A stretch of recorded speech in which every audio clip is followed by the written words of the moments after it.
इस आज उद्यान में हम लोग सब हैं और यहाँ पे छठ पूजा का पर्व का जो है वो आयोजन किया है आदरणीय डॉक्टर अजंता यादव जी और हमारे जिले के अध्यक्ष राजपद यादव जी ने और उनके सभी सहकारी, क्योंकि मुझे मालूम है इस कार्यक्रम के लिए वो कितने दिन रात मेहनत करते, उनके सब सहकारी कितने मेहनत करते, तो उनके सब सहकारी ने मिलकर जो है यहाँ पे छठ पूजा का आयोजन किया है। और मैं बहुत साल से यहाँ पे आती हूँ। जब ये ग्राउंड देने से पहले ये कार्यक्रम कहीं और जगह पे होता था तब भी आती थी, और जब बहुत सारे झगड़ों के बाद ये ग्राउंड हमको मिला और मुझे याद है कि दोनों ने लास्ट के 2 दिन में जिस तरह से मेहनत की, क्योंकि वो जो तालाब बनाना पड़ता है, बाकी सब चीजें करनी पड़ती है, तो मुझे मालूम है 2 साल पहले की उन्होंने जो मेहनत की थी, आज ऐसी परिस्थिति आई है कि आज आप देख रहे हो कि जो पूरी परिस्थिति आप देख रहे हो, तो आजू बाजू में आप देख रहे हो कि हजारों की संख्या में यहाँ लोग आए हैं और लोगों ने ये उनको आशीर्वाद दिया है कि आप जो कोशिश कर रहे थे वो आप सफल हो गए हैं, हम आपके साथ हैं। जिसने करना था उसने वो कर दिया, लेकिन उससे ज्यादा आपका जो एक जज्बा है, जो आपका काम करने का तरीका है, उसके साथ लोग हैं।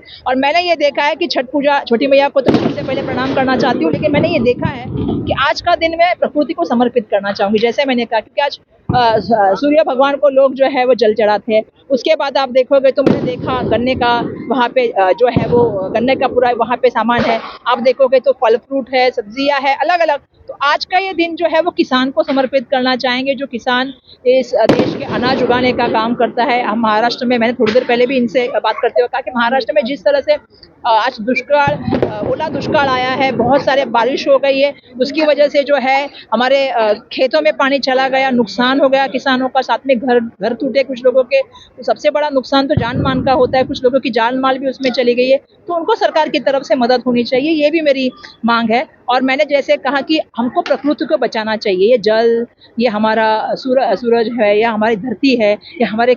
किसान है, या हमारे खेत खलियान है, या हमारा जो जंगल है, ये हमारी सबकी देन है, जिसको हमने आज समर्पित अपना दिन किया है, तो उनको संभालना पड़ेगा। उसके लिए हमको पूरी तरह से पर्यावरण को संभालना पड़ेगा और उसमें हमको आने वाले दिनों में काम करना पड़ेगा। कई मुंबई में मैंने देखा आज आते वक्त, आपने जिसका जिक्र किया, मैंने देखा कि एक कार्यक्रम मुंबई में है जिसमें अमित शाह जी आए हैं, जो देश के गृह मंत्री है। और मैंने जब आते वक्त देखा तो मैंने देखा कि वहाँ पे लिखा था अखंड हिंदुस्तान के लौह पुरुष अमित शाह जी। तो मुझे समझ में नहीं आया, क्योंकि मेरा नॉलेज है और पूरी दुनिया का नॉलेज ये है कि हमारे देश के एकमात्र लौह पुरुष है जिनको हम सरदार वल्लभ भाई पटेल जी के नाम से जानते हैं। दुर्भाग्यवश हम देख रहे हैं कि देश में ऐसी परिस्थितियां हो गई कि मंगल प्रभात लोढ़ा जी का भी अगर आप स्टेटमेंट देखेंगे तो उन्होंने भी कभी छत्रपति शिवाजी महाराज के साथ किसी के कंपैरिजन की थी, इन्हीं में से किसी की थी, दोनों में से किसी की, और कहा था कि वो सूरत लुट के आए हैं। तो आज आपकी जो है, आप अपने आप को सरदार वल्लभ भाई पटेल जी के साथ कंपेयर कर रहे हो। अरे आप मंत्री हो,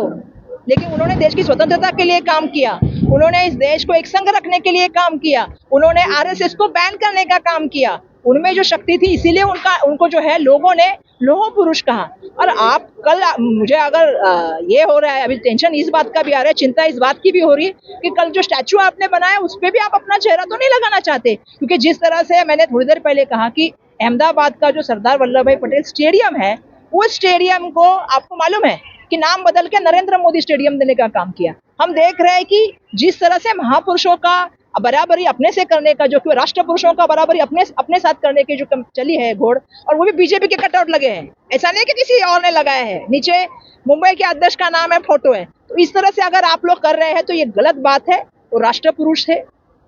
और उनकी जो गरिमा है, उनकी जो प्रतिष्ठा है, उनकी जो परंपरा है, आप तो तड़ीपार थे, वो तो देश के लिए लड़ने वाले, भिड़ने वाले लोग थे, तो आप बराबरी मत करिएगा। राष्ट्र पुरुष, युग पुरुष, और जैसा मैंने कहा महापुरुष, ये बड़े हैं, इनको देश जो है, ये दुनिया जो है सलाम करती है, उनके सामने झुकती है, तो उनके साथ बराबरी नहीं होनी चाहिए। जो भाजपा की राजनीति है, बहुत नीचे लेवल की राजनीति चल रही है। चलिए।